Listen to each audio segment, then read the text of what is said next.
হযরত আইয়ুব আলাইহিস সালামের রোগ হলো, 18টি বছর পর্যন্ত রোগে ভুগলেন।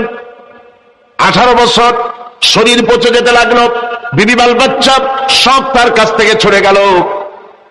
গ্রামের লোকেরা তাকে তাড়ায় দিল, জঙ্গলের ভিতরে তিনি কাটাতে লাগলেন। এরপরে তিনি কষ্টে অস্থির হয়ে গেলেন, কোন শেকায়েত আল্লাহর দরবারে তোলেন নাই।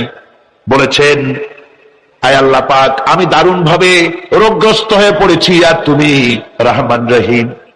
হযরতে আইয়ুব আলাইহিস সালাম 18টি বছর রোগ ভোগ করার পর যখন তিনি লক্ষ্য করলেন শুধু শরীরের ভিতরেই পোকা না, এবার পোকা জিহ্বার মধ্যে শুরু হয়ে গেছে, জিহ্বায় পোকা ধরেছে, গায়ের গোশতে পোকা, পুষ পোকা, পচে পচে শরীর পড়তেছে, জিহ্বার মধ্যেও পোকা হয়ে গেছে।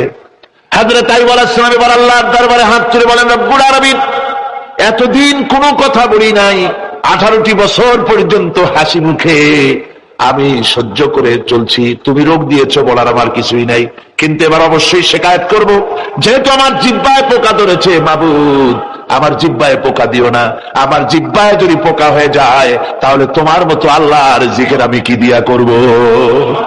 আল্লাহ জিহ্বাটা সুস্থ রাখো যাতে করে তোমার জিকির করতে পারি। সুবহানাল্লাহ। আমার আল্লাহ রাব্বুল আলামিন পরিষ্কার করে কোরআনে কারীমের মধ্যে বলে দিলেন, আমি আইয়ুব আলাইহিস সালামের আইয়ুবের রোগ মুক্ত করে দিলাম এবং তার হারানো সব সম্পদ আমি তাকে দান করে দিলাম। মুমিন বান্দা যারা, তারা রোগে শোকে ভাবে কাতর হবে না, নিরাশ হবে না, মনে করবে আল্লাহ রাব্বুল আলামিন আমাকে পরীক্ষা করছেন, এরপরে নিয়ামত আসবে, হতাশা তাকে পেয়ে বসবে।